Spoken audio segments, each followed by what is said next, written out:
Yo, what a dang dizzly doo wop. I am Zach 3D, the Palsy Papa, and in this video, we're gonna hear about my awkward middle school years. Living life with a disability in middle school. Let's jump up in it. Definitely appreciate you guys for watching. These years, honestly, were probably some of the most formative in my life, and they definitely were um the years whereby I met a lot of the recurring characters that you guys will hear about as we travel through the featured content for this particular month. And oh boy, were they awkward. You guys don't recall from the last video? I would be moving back from Georgia at the middle. No, it had to be at the beginning of my sixth grade year. I was moving back from Georgia beginning sixth grade. Moving back to Texas, back to my hometown, back to the exact place where I left previously, back to home. Um, actually, back to not too far from where I live right now. It's home. It is what it is. It is home for me. Now,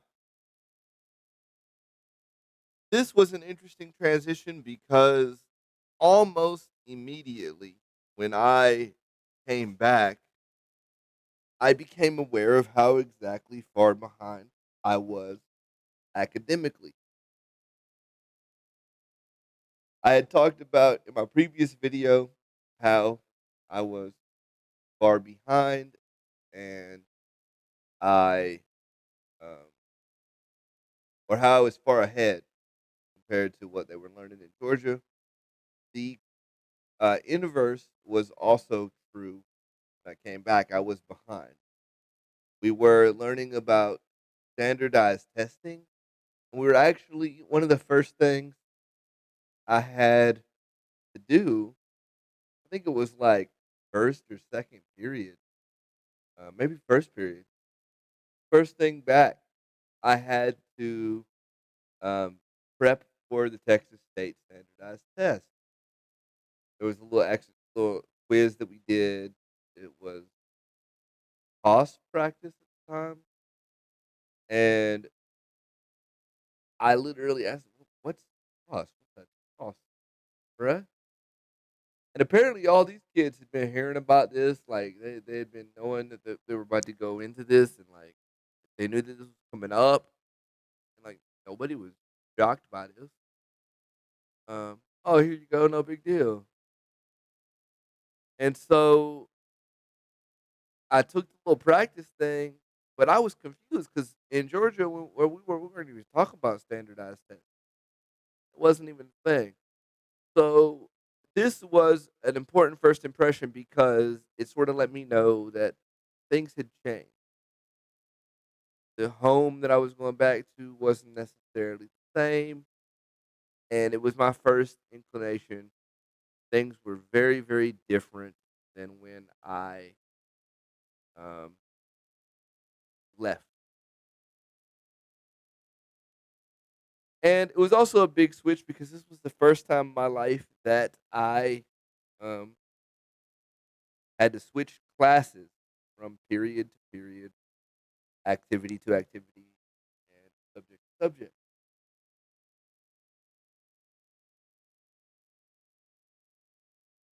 Excuse me. You know, I got to finish a pot of coffee every day. Keep it moving. Anyway, um, so I had to move from class to class. Had to move from period to period. Had to do what I had to do to make it happen. And this was also one of the first times that I started to see an advantage to being handy. It was one of the first times that this happened because nobody got mad at me if I was late. But if I was moving slow from class to class, nobody held that against me. Um, And at first, I was carrying my own books, and like nobody else got to um, help me with that. But I was carrying my own stuff, and as time progressed, they started to see that I was struggling with or what they perceived as struggling. And they started asking people who were in each of my next periods. They wanted to help me with the book. Cool thing about that was whoever helped me out got to also be late. It didn't matter if we were a few um, minutes late between classes because I had to travel or whatever. Didn't matter. Um, Nobody got in trouble, and everything was cool. So this was like a way for me to reconnect with some people and like make some friends. And a lot of them really um, more or less are inconsequential. They were just acquaintances from school, and I don't really recall who was helping me from period to period. But there are a few names that stick out. The first of which is going to be Aaron. And you guys will hear Aaron's name a lot when I talk about these years, and then again when I talk about moving back home as an adult. It was very much, he was very instrumental in all of that. So I get to fifth, because we were split up into 8 periods at the time. I get to fifth period science. Mr. Jones's class, I believe, was his name. And that's the period right before we had lunch. And I, um,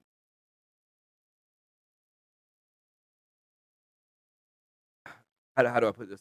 I looked in the I looked at Mr. Jones. Mr. Jones said you can leave a little bit early for lunch, and Aaron sit right in front of me. And I said, "Hey, Aaron, will you help me with my tray? You mind helping me out?" Because I was on two crutches at the time, and it was just imprudent for me to carry a tray full of food in the cafeteria.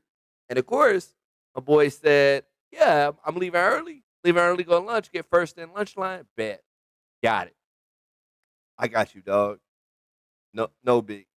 So this was the beginning of a what I will call lifelong friendship from sixth grade forward. Now we've had our differences, and we'll get into that. But he's a very close friend of mine. And if you're watching this, Aaron, I wish you the best. Hope everything's going well for you, and we'll talk very, very soon about some endeavors that I've got planned. Now, this was important because it started a mutual, like, it gave me an opportunity to get to know him because we were walking back and forth from lunch, and like I always left lunch a bit earlier to get to beat the crowds and like go ahead and go back to class. So he always walked with me, like always. We were talking about Pokemon at the time and video games and computers and all the stuff that little nerds get into. But that was where my friend group kind of evolved from, and it put me in a strange situation a little bit because it wasn't like we were particularly popular. We didn't spend all of sixth grade being like the popular crowd. And as somebody with a disability who's constantly moving on a little bit different schedule than everybody, and getting a little bit of special treatment, you didn't have, I didn't have the same camaraderie between students that you would expect. Now, I'm not saying people made fun of me. I'm not saying that people, I'm not saying that people it was difficult in that sense, but it did my social environment was a bit different than would be your typical, um, experience because I was moving on a different schedule and things. The other thing that made it really hard is 6th grade is where you kinda chose your extracurricular, and I knew fairly quickly that I couldn't be on the baseball, football crowd, and everybody who was going to be in band had already taken a test the year previous, which I was not present for, so I did not get to take, so I didn't get an instrument. And looking back, that's one of my biggest regrets. I should have, um, picked up band and just seen if they were willing to work with me through the whole marching band experience and see if they can, help me, um, learn an instrument because I love music, I do, and I've since made, uh, quite a bit of music, and that's one of my biggest regrets. I did not get to experience that, and I and then again, I laugh because the other option was choir. It was band, it was choir, um, or it was athletics, and I could have been in choir, and again, looking back, I should have because it turns out I really like being a vocalist. I like that. Having a little bit of practice there would have been very, very good. I don't consider myself a great singer, but I'm a very, unpracticed, untrained singer, and I like it. I made a lot of music over the years, and that is probably one of my biggest regrets is not getting into band where I could play an instrument or get into choir. But no, I chose athletics, and my athletics experience was really interesting because obviously I'm not on the football team. Obviously, I'm not on the basketball team. Clearly that's not working out. But they let me be around. They let me be the water boy. I was the hype man a lot of times. But I got to be around a lot of that. And I worked out with those guys as much as I could, lifted weights in the weight room as much as I could, did what I could to make it work. Um, and that was it was very good and we'll get into that a little bit more because it kind of it's so interesting because it kind of propelled me into knowing more of the upperclassmen, the high schoolers, even in middle school, than I knew um, of my middle school classmates. So I'm doing that thing, and that's kind of the basis of how every day goes. The other thing you have to understand is this is the first time that my mom was an entire campus away from me. She wasn't down the hall anymore like she was in previous years. She didn't have I didn't have that looming over. She was at a different office and she was in the administrative and she was doing that thing. And it is so I'm so glad for that because it allowed me to kind of free myself a little bit from her shadow. I wasn't my mom's kid anymore. I was able to be my own person. Now, of course, there were people who knew my mom and knew what was going on, but I was able to free myself and be somebody different. Um, but that's important because the very first day I get, uh I get off the shuttle bus from the middle school, um, to the, office where my mom was working, I meet Matt, who is in the same grade I am, on a completely different schedule, so we didn't share any classes together. And now thinking back on it, I don't think we ever did. And there's a lot there's a probably a whole 'nother video on that course of things and how it affects the trajectory of some things later.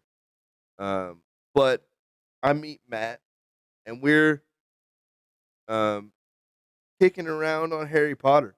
It was Harry Potter that got us together. Now, what's funny and what Matt probably doesn't know is I didn't read the entirety of the first book. I've always been um, sort of cheatery when it comes to reading. I would read very fast and get the general idea, and then claim to have read a book. And I know full well that I did not. Everybody thought that I was just the quickest reader ever. And truth is, I like to read, but it's very specific what I will read and what I can sit down and read, and that's a whole other thing in itself.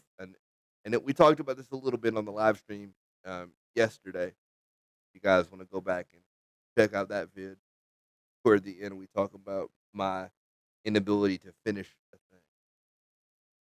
So, what does this all come? What does this all correlate in? It correlates in the fact that between Aaron and Matt, that was my sixth grade weekend. Every weekend after, probably after Christmas break, we started hanging out every weekend. Matt would come over more than I would go over to his house, and there's a whole story there, but that's his story, so I won't get into it. But he would come over, and you know what's really interesting about that whole situation is that they never made me feel different. Made me feel handicapped. type Even though obviously they knew they knew I had the palsy, and that's a thing that obviously I was dealing with. But they never made me feel any type of way about it. Why is this important? Because I think too often, um, too often they were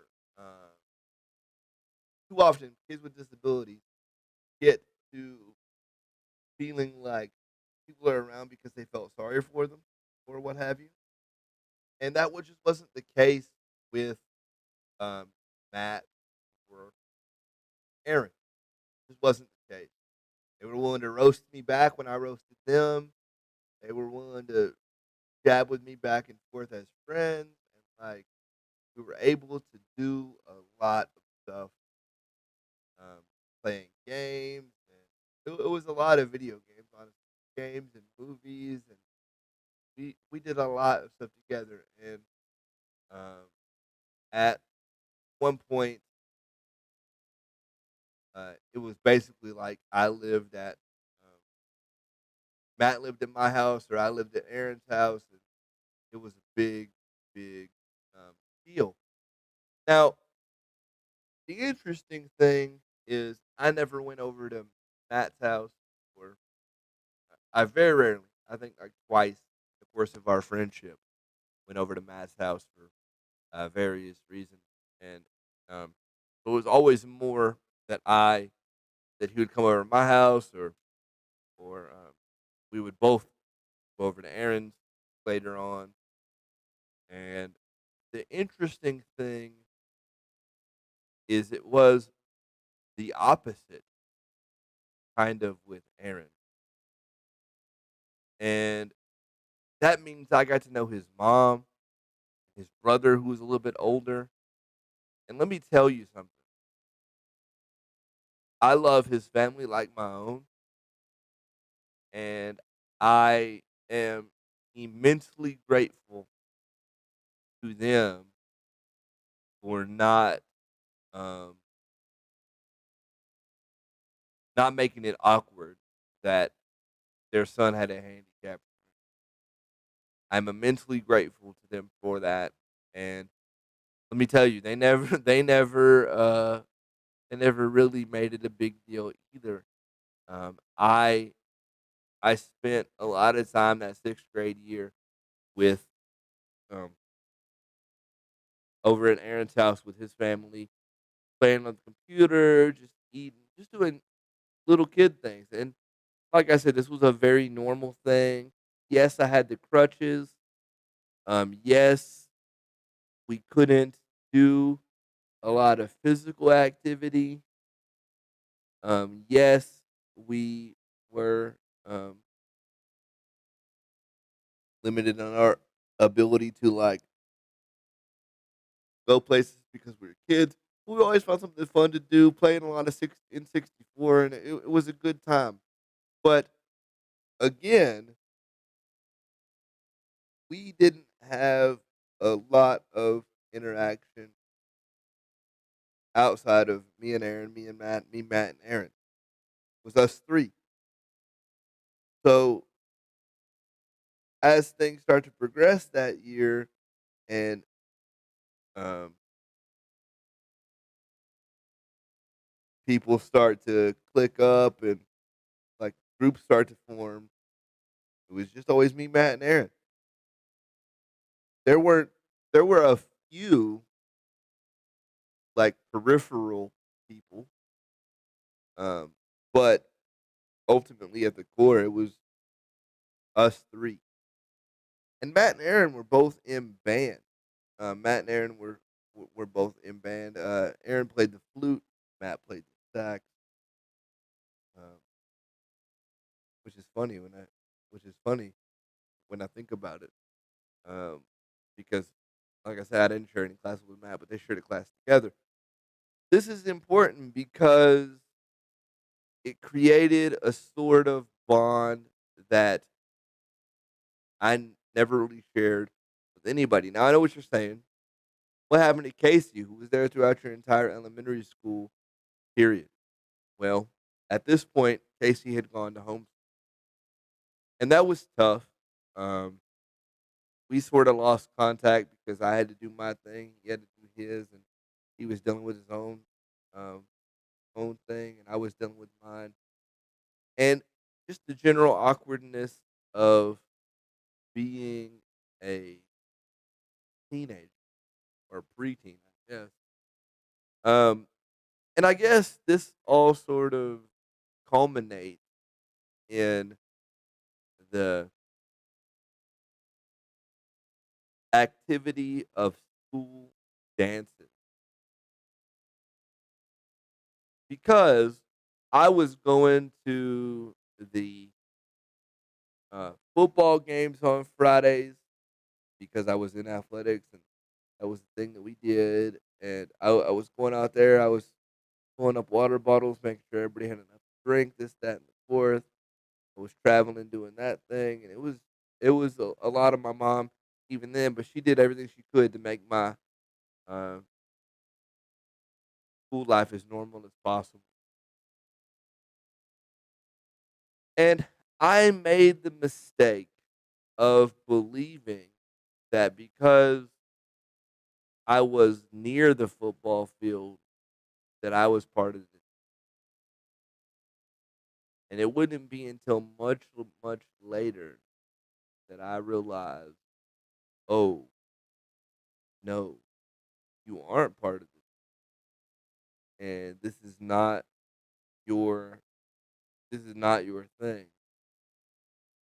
You need to be done. But that'll come much later. But I made the mistake of thinking that like the cheerleaders viewed me similarly, and like it wasn't um, really awkward, and this and that.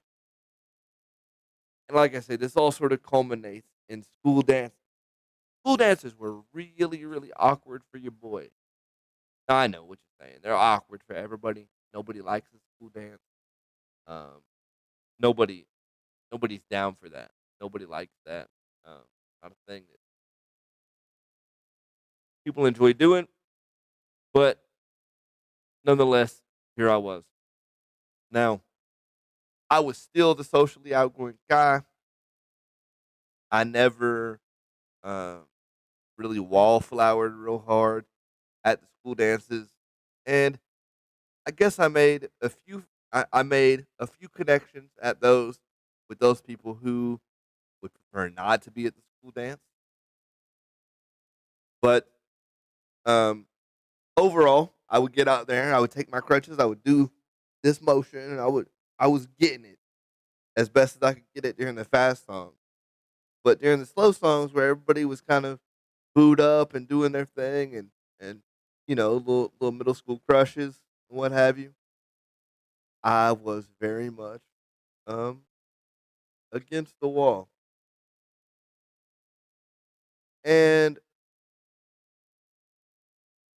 I remember one particular instance where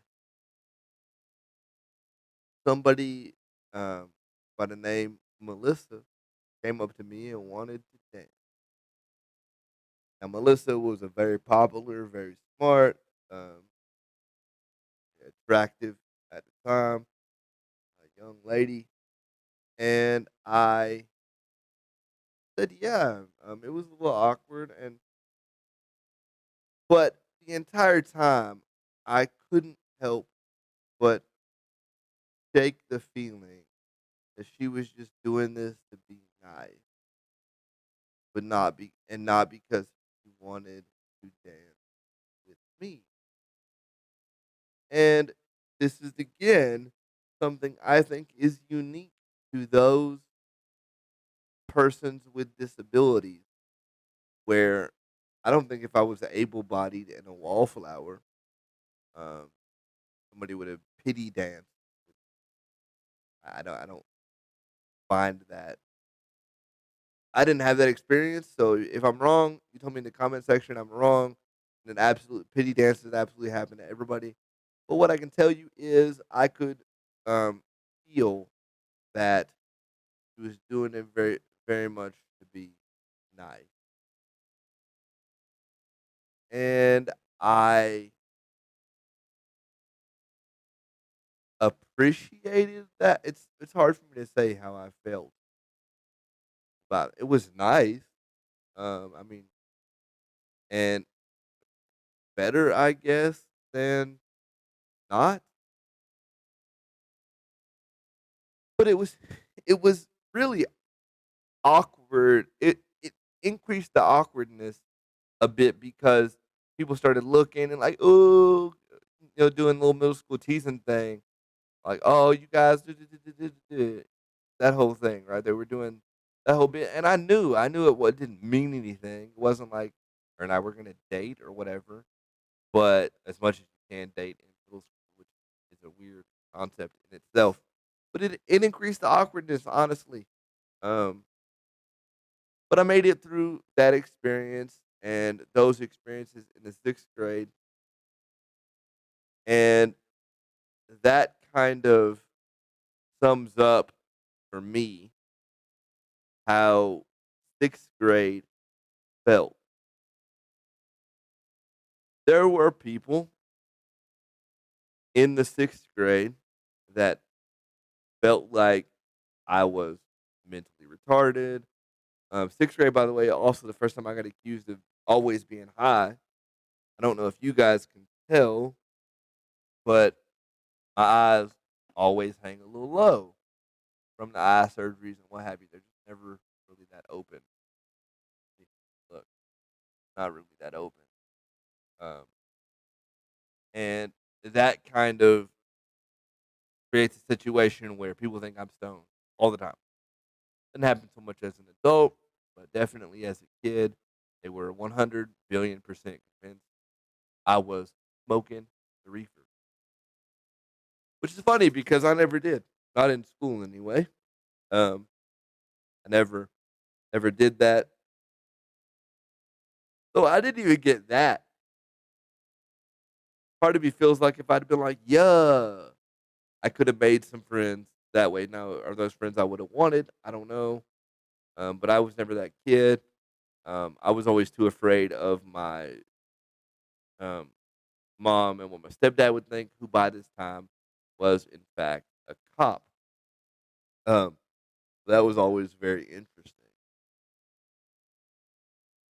But that kind of sums up how sixth grade went, and I was always did well academically.